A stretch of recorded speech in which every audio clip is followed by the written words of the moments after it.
ಕಳೆದ ವಾರ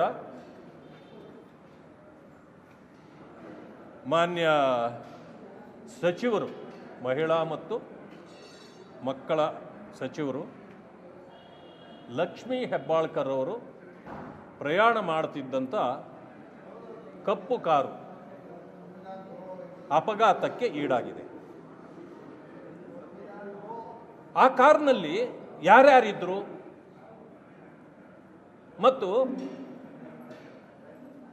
ನೀವು ಸಚಿವರಾಗಿ ಸರ್ಕಾರಿ ಕಾರು ಕೊಟ್ಟಿದೆ, ಮತ್ತೆ ನಿಮಗೆ ಸೆಕ್ಯೂರಿಟಿ ಕೊಟ್ಟಿದೆ, ಗನ್ಮ್ಯಾನ್ ಇರ್ತಾರೆ, ಎಸ್ಕಾರ್ಟ್ ಇರ್ತಾರೆ, ಇವುಗಳನ್ನೆಲ್ಲ ಬಿಟ್ಟು ಯಾಕೆ ಹೋಗಿದ್ರಿ?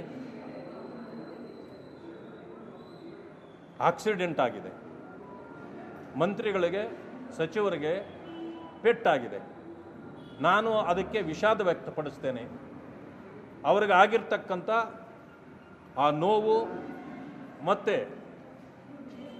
ಪೆಟ್ಟು ಬೇಗ ಅವರಿಗೆ ವಾಸಿಯಾಗಲಿ, ಅದು ಮಾನವೀಯತೆಯ ದೃಷ್ಟಿಯಿಂದ ನಾವು ಹೇಳಬೇಕು. ಆದರೆ ನೀವು ಇಷ್ಟೆಲ್ಲ ಸೆಕ್ಯೂರಿಟಿ ಎಲ್ಲವನ್ನು ಬದಿಗಿಟ್ಟು ನೀವು ಯಾಕೆ ಟ್ರಾವೆಲ್ ಮಾಡಿದ್ರಿ? ಅಂಥದ್ದು ಅರ್ಜೆನ್ಸಿ ಏನಿತ್ತು? ಇದ್ದರೆ ಬೆಳಗ್ಗೆ ಫ್ಲೈಟ್ ಇತ್ತು, ಬೆಳಗ್ಗೆ ಹೋಗ್ಬೋದಾಗಿತ್ತು. ಆದರೆ ಘಟನೆ ನಡೆದಿದ್ದು ಹೇಗೆ? ಸತ್ಯ ನಿಮಗೆ ಗೊತ್ತಿದೆ, ಅದನ್ನು ಜನರಿಗೆ ನೀವು ತಿಳಿಸ್ಪಡಿಸಬೇಕು. ಈಗ ಆ ಡ್ರೈವರು ಎಲ್ಲಿದ್ದಾರೆ, ಏನಾಯಿತು, ಇದನ್ನು ಕೂಡ ಹೇಳಬೇಕಾಗಿದೆ. ಆವತ್ತು ಬೆಳಗ್ಗೆ ತಕ್ಷಣ ಹೇಳಿದ ಮಾತೇನು? ಯಾವುದೋ ನಾಯಿ ಅಡ್ಡ ಬಂತು, ಅದರಿಂದ ಅದನ್ನು ತಪ್ಪಿಸ್ಲಿಕ್ಕೆ ಹೋಗಿ ಮರಕ್ಕೆ ಡಿಕ್ಕಿ ಹೊಡೆಯಿತು ಅಂತ. ಇದು ಸತ್ಯವಾ? ಸ್ವಲ್ಪ ಸಮಯ ಆದಮೇಲೆ ಇನ್ನೊಂದು ವಿಷಯ ಬಂತು, ಇಲ್ಲ ಯಾರೋ ಹಿಂದ್ಗಡೆಯಿಂದ ನಮಗೆ ಗುದ್ದಿ ಹೋಗಿಬಿಟ್ರು ಅಂತ. ಅದು ಸತ್ಯವಾ? ಡ್ರೈವರ್ ಸ್ವಲ್ಪ ನಿದ್ದೆಗೆ ಜಾರಿದ್ದ ಅನ್ನೋ ವಿಷಯ ಬಂತು. ಅದು ಸತ್ಯವಾ?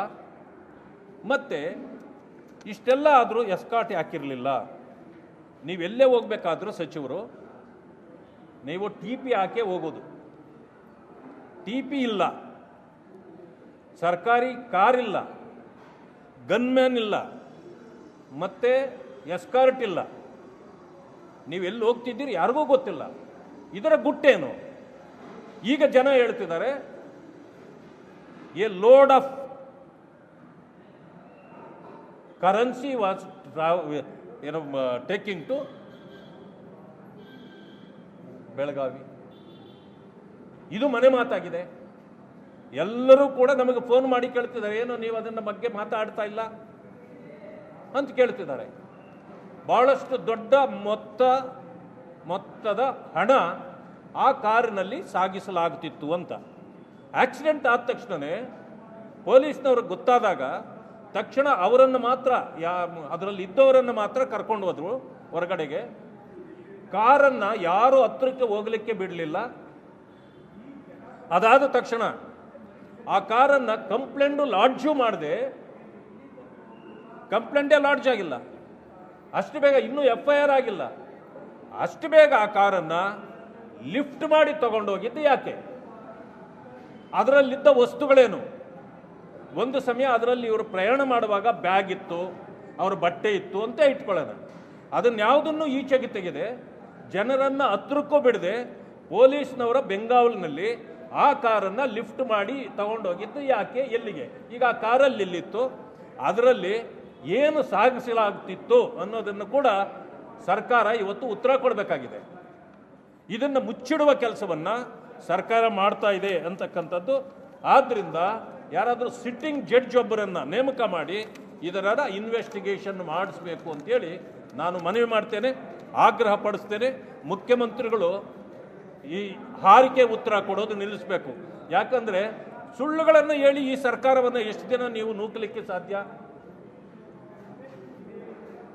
ಇದು ಸುಳ್ಳುಗಳ ಮೇಲೆ ನಡೆಯೋ ಆಗಬಾರ್ದು. ಆದ್ದರಿಂದ ಸತ್ಯಾಸತ್ಯತೆ ಹೊರಗಡೆ ಬರಬೇಕು. ಒಂದು ಸಮಯ ಇದಕ್ಕೆ ನೀವು ಇದೇ ರೀತಿ ತಪ್ಪು ದಾರಿಗೆಳೆಯುವಂಥ ಇದನ್ನು ಕೊಡೋದಾದರೆ ನಾನು ಒತ್ತಾಯ ಮಾಡ್ತೇನೆ, ಅವರಲ್ಲಿ ಯಾರ್ಯಾರು ಅದರಲ್ಲಿ ಪ್ರಯಾಣ ಮಾಡ್ತಿದ್ರು ಅವರನ್ನು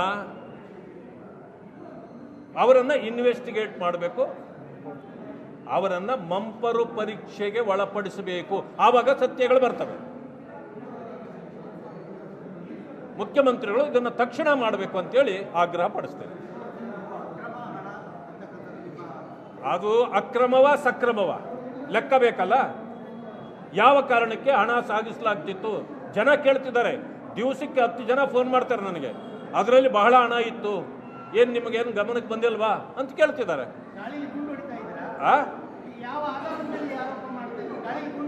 ಜನ ಕೇಳ್ತಾರಲ್ಲ, ಜನ ಹೇಳ್ತಿದ್ದಾರೆ ನಮಗೆ ಅದರಲ್ಲಿ ಅಕ್ರಮ ಹಣ ಇಲ್ಲ ಅಂತಂದ್ರೆ. ಹೌದು ಹೌದು ಹೌದು. ನೋಡಿ, ಸಾಕ್ಷ್ಯ ಏನಿರ್ತದೆ? ಸಾಕ್ಷ್ಯ ಲೋಕಲಲ್ಲಿ ನಾನಿದ್ದ, ಈಗ ಬರ್ತಾ ಇದೆ ಮಾತುಗಳು. ಆಮೇಲೆ ಒಂದು ಅನುಮಾನ ಯಾಕೆ ಬರ್ತದೆ? ನೀವು ಎಸ್ಕಾರ್ಟ್ ತಗೊಂಡಿಲ್ಲ. ಎರಡನೇದು, ಇದು ನಿಮ್ಮ ಕಾರು ಸರ್ಕಾರಿ ಕಾರಲ್ಲ, ಪ್ರೈವೇಟ್ ಕಾರು. ಆಮೇಲೆ ಬೆಳಗ್ಗೆ ಅಂತ ಇದ್ದಿದ್ರೆ ಎಲ್ಲರೂ ಈಗ ರಾತ್ರಿ ಯಾರೂ ಪ್ರಯಾಣ ಮಾಡೋದಿಲ್ಲ. ಬೆಳಗ್ಗೆನೇ ಫ್ಲೈಟ್ ಇದೆ, ಅದನ್ನು ಹೋಗ್ಬೋದಾಗಿತ್ತು. ಇದನ್ನೆಲ್ಲ ಕಣ್ಣು ತಪ್ಪಿಸಿ ಗನ್ಮ್ಯಾನೂ ಕೂಡ ತಗೊಳ್ಳದೆ ನೀವು ಪ್ರಯಾಣ ಮಾಡಿದ್ದೀರಿ. ಯಾಕೆ? ಅನುಮಾನಗಳ ಹುತ್ತ ಇದು ದೊಡ್ಡ ಹುತ್ತವಾಗಿ ಬೆಳೆದಿದೆ. ಅದರಲ್ಲಿ ಹಣ ಇತ್ತು ಅನ್ನೋದು ಅಲ್ಲಿನ ಜನ ಹೇಳ್ತಾರೆ. ಯಾಕೆಂದರೆ ಅವ್ರ ಬ್ಯಾಗುಗಳು ತುಂಬ ಇದ್ವು. ಅದರಿಂದಾಗಿ ಯಾರು ಹತ್ರ ಹೋಗೋಕ್ಕೂ ಬಿಡದೆ ಪೊಲೀಸ್ನವರು ಲಿಫ್ಟ್ ಮಾಡ್ಕೊಂಡು ತೊಗೊಂಡೋಗ್ಬಿಟ್ಟಿದ್ದಾರೆ. ಯಾಕೆಂದರೆ ಜನ ಇನ್ನು ಬಂದುಬಿಡ್ತಾರೆ, ಅಷ್ಟು ಬೇಗ ಇದನ್ನು ಶಿಫ್ಟ್ ಮಾಡಬೇಕು ಅಂತ.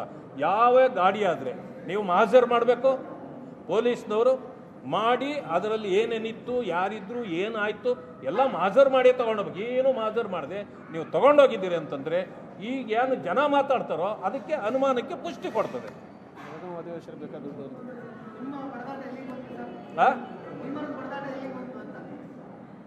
ಯಾವುದು ಯಾರ್ದು ಬಡದಾಟ ಇಲ್ಲ, ನಮ್ಮಲ್ಲಿ ಯಾವ ಬಡಜಾಟ ಇಲ್ಲ. ಅದಕ್ಕೆ ಇವತ್ತು ಮಾತುಕತೆ ಇದೆ. ಕಳೆದ ವಾರ ಮಾನ್ಯ ಸಚಿವರು, ಮಹಿಳಾ ಮತ್ತು ಮಕ್ಕಳ ಸಚಿವರು ಲಕ್ಷ್ಮೀ ಹೆಬ್ಬಾಳ್ಕರ್ ಅವರು ಪ್ರಯಾಣ ಮಾಡ್ತಿದ್ದಂಥ ಕಪ್ಪು ಕಾರು ಅಪಘಾತಕ್ಕೆ ಈಡಾಗಿದೆ. ಆ ಕಾರ್ನಲ್ಲಿ ಯಾರ್ಯಾರಿದ್ರು ಮತ್ತು ನೀವು ಸಚಿವರಾಗಿ ಸರ್ಕಾರಿ ಕಾರು ಕೊಟ್ಟಿದೆ, ಮತ್ತೆ ನಿಮಗೆ ಸೆಕ್ಯೂರಿಟಿ ಕೊಟ್ಟಿದೆ, ಗನ್ಮ್ಯಾನ್ ಇರ್ತಾರೆ, ಎಸ್ಕಾರ್ಟ್ ಇರ್ತಾರೆ, ಇವುಗಳನ್ನೆಲ್ಲ ಬಿಟ್ಟು ಯಾಕೆ ಹೋಗಿದ್ರಿ? ಆಕ್ಸಿಡೆಂಟ್ ಆಗಿದೆ, ಮಂತ್ರಿಗಳಿಗೆ ಸಚಿವರಿಗೆ ಪೆಟ್ಟಾಗಿದೆ. ನಾನು ಅದಕ್ಕೆ ವಿಷಾದ ವ್ಯಕ್ತಪಡಿಸ್ತೇನೆ. ಅವ್ರಿಗೆ ಆಗಿರ್ತಕ್ಕಂಥ ಆ ನೋವು ಮತ್ತು ಪೆಟ್ಟು ಬೇಗ ಅವರಿಗೆ ವಾಸಿಯಾಗಲಿ, ಅದು ಮಾನವೀಯತೆಯ ದೃಷ್ಟಿಯಿಂದ ನಾವು ಹೇಳಬೇಕು. ಆದರೆ ನೀವು ಇಷ್ಟೆಲ್ಲ ಸೆಕ್ಯೂರಿಟಿ ಎಲ್ಲವನ್ನು ಬದಿಗಿಟ್ಟು ನೀವು ಯಾಕೆ ಟ್ರಾವೆಲ್ ಮಾಡಿದ್ರಿ?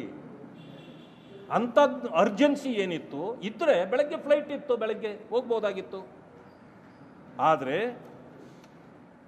ಘಟನೆ ನಡೆದಿದ್ದು ಹೇಗೆ? ಸತ್ಯ ನಿಮಗೆ ಗೊತ್ತಿದೆ, ಅದನ್ನು ಜನರಿಗೆ ನೀವು ತಿಳಿಸ್ಪಡಿಸಬೇಕು.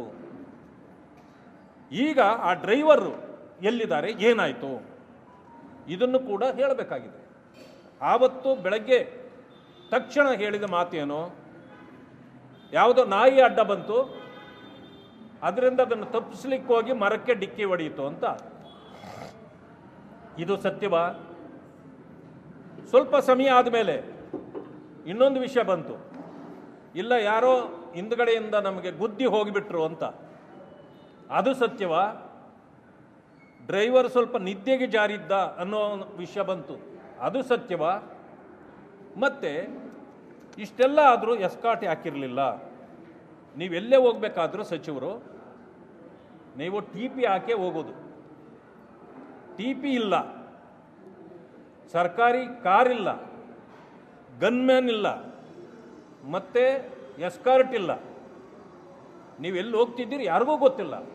ಇದರ ಗುಟ್ಟೇನು? ಈಗ ಜನ ಹೇಳ್ತಿದ್ದಾರೆ, a load of currency was ಏನೋ ಟೇಕಿಂಗ್ ಟು ಬೆಳಗಾವಿ. ಇದು ಮನೆ ಮಾತಾಗಿದೆ. ಎಲ್ಲರೂ ಕೂಡ ನಮಗೆ ಫೋನ್ ಮಾಡಿ ಕೇಳ್ತಿದ್ದಾರೆ, ಏನು ನೀವು ಅದನ್ನ ಬಗ್ಗೆ ಮಾತಾಡ್ತಾ ಇಲ್ಲ ಅಂತ ಕೇಳ್ತಿದ್ದಾರೆ. ಬಹಳಷ್ಟು ದೊಡ್ಡ ಮೊತ್ತದ ಹಣ ಆ ಕಾರಿನಲ್ಲಿ ಸಾಗಿಸಲಾಗುತ್ತಿತ್ತು ಅಂತ. ಆಕ್ಸಿಡೆಂಟ್ ಆದ ತಕ್ಷಣವೇ ಪೊಲೀಸ್ನವ್ರಿಗೆ ಗೊತ್ತಾದಾಗ ತಕ್ಷಣ ಅವರನ್ನು ಮಾತ್ರ ಅದರಲ್ಲಿ ಇದ್ದವರನ್ನು ಮಾತ್ರ ಕರ್ಕೊಂಡು ಹೋದ್ರು ಹೊರಗಡೆಗೆ. ಕಾರನ್ನು ಯಾರು ಹತ್ತಿರಕ್ಕೆ ಹೋಗಲಿಕ್ಕೆ ಬಿಡಲಿಲ್ಲ.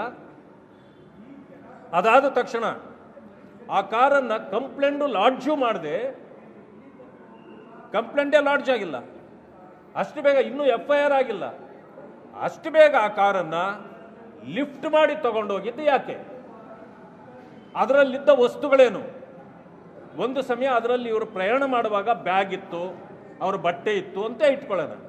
ಅದನ್ಯಾವುದನ್ನು ಈಚೆಗೆ ತೆಗೆದೆ ಜನರನ್ನು ಹತ್ರಕ್ಕೂ ಬಿಡದೆ ಪೊಲೀಸ್ನವರ ಬೆಂಗಾವಲಿನಲ್ಲಿ ಆ ಕಾರನ್ನು ಲಿಫ್ಟ್ ಮಾಡಿ ತಗೊಂಡೋಗಿದ್ದು ಯಾಕೆ, ಎಲ್ಲಿಗೆ? ಈಗ ಆ ಕಾರಲ್ಲಿ ಎಲ್ಲಿತ್ತು, ಅದರಲ್ಲಿ ಏನು ಸಾಗಿಸಲಾಗ್ತಿತ್ತು ಅನ್ನೋದನ್ನು ಕೂಡ ಸರ್ಕಾರ ಇವತ್ತು ಉತ್ತರ ಕೊಡಬೇಕಾಗಿದೆ.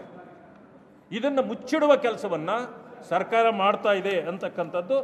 ಆದ್ದರಿಂದ ಯಾರಾದರೂ ಸಿಟ್ಟಿಂಗ್ ಜಡ್ಜ್ ಒಬ್ಬರನ್ನು ನೇಮಕ ಮಾಡಿ ಇದರ ಇನ್ವೆಸ್ಟಿಗೇಷನ್ ಮಾಡಿಸ್ಬೇಕು ಅಂತೇಳಿ ನಾನು ಮನವಿ ಮಾಡ್ತೇನೆ, ಆಗ್ರಹ ಪಡಿಸ್ತೇನೆ. ಮುಖ್ಯಮಂತ್ರಿಗಳು ಈ ಹಾರಿಕೆ ಉತ್ತರ ಕೊಡೋದು ನಿಲ್ಲಿಸಬೇಕು. ಯಾಕಂದರೆ ಸುಳ್ಳುಗಳನ್ನು ಹೇಳಿ ಈ ಸರ್ಕಾರವನ್ನು ಎಷ್ಟು ದಿನ ನೀವು ನೂಕಲಿಕ್ಕೆ ಸಾಧ್ಯ? ಇದು ಸುಳ್ಳುಗಳ ಮೇಲೆ ನಡೆಯೋ ಆಗಬಾರ್ದು. ಆದ್ದರಿಂದ ಸತ್ಯಾಸತ್ಯತೆ ಹೊರಗಡೆ ಬರಬೇಕು.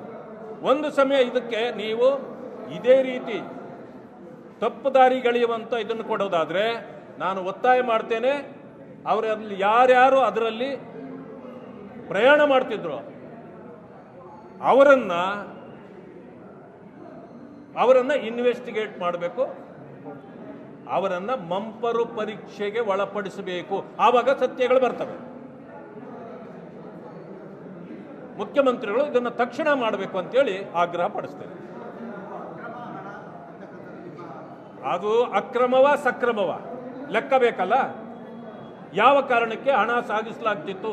ಜನ ಕೇಳ್ತಿದ್ದಾರೆ. ದಿವಸಕ್ಕೆ 10 ಜನ ಫೋನ್ ಮಾಡ್ತಾರೆ ನನಗೆ, ಅದರಲ್ಲಿ ಬಹಳ ಹಣ ಇತ್ತು, ಏನು ನಿಮಗೇನು ಗಮನಕ್ಕೆ ಬಂದಿಲ್ವಾ ಅಂತ ಕೇಳ್ತಿದ್ದಾರೆ.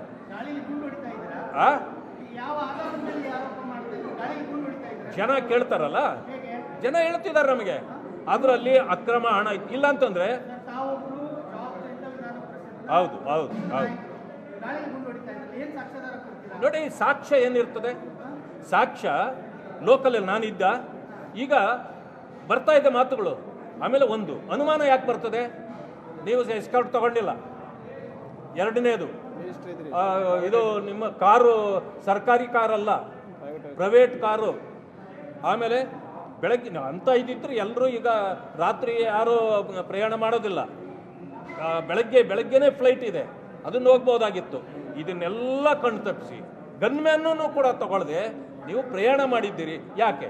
ಅನುಮಾನಗಳ ಹುತ್ತ ಇದು ದೊಡ್ಡ ಹುತ್ತವಾಗಿ ಬೆಳೆದಿದೆ. ಅದರಲ್ಲಿ ಹಣ ಇತ್ತು ಅನ್ನೋದು ಅಲ್ಲಿನ ಜನ ಹೇಳ್ತಾರೆ. ಯಾಕೆಂದರೆ ಅವ್ರ ಬ್ಯಾಗುಗಳು ತುಂಬ ಇದ್ವು. ಅದರಿಂದಾಗಿ ಯಾರು ಹತ್ರ ಹೋಗೋಕ್ಕೂ ಬಿಡದೆ ಪೊಲೀಸ್ನವರು ಲಿಫ್ಟ್ ಮಾಡ್ಕೊಂಡು ತೊಗೊಂಡೋಗ್ಬಿಟ್ಟಿದ್ದಾರೆ. ಯಾಕೆಂದರೆ ಜನ ಇನ್ನು ಬಂದುಬಿಡ್ತಾರೆ, ಅಷ್ಟು ಬೇಗ ಇದನ್ನು ಶಿಫ್ಟ್ ಮಾಡಬೇಕು ಅಂತ. ಯಾವ ಗಾಡಿ ಆದರೆ ನೀವು ಮಾಜರ್ ಮಾಡಬೇಕು, ಪೊಲೀಸ್ನವರು ಮಾಡಿ ಅದರಲ್ಲಿ ಏನೇನಿತ್ತು, ಯಾರಿದ್ರು, ಏನಾಯಿತು ಎಲ್ಲ ಮಾಜರ್ ಮಾಡಿ ತೊಗೊಂಡೋಗ್ಬೇಕು. ಏನು ಮಾಜರ್ ಮಾಡದೆ ನೀವು ತೊಗೊಂಡೋಗಿದ್ದೀರಿ ಅಂತಂದರೆ ಈಗ ಏನು ಜನ ಮಾತಾಡ್ತಾರೋ ಅದಕ್ಕೆ ಅನುಮಾನಕ್ಕೆ ಪುಷ್ಟಿ ಕೊಡ್ತದೆ.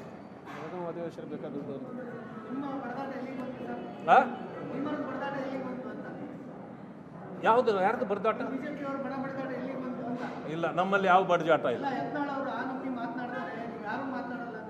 ಅದಕ್ಕೆ ಇವತ್ತು ಮಾತುಕತೆ ಇದೆ.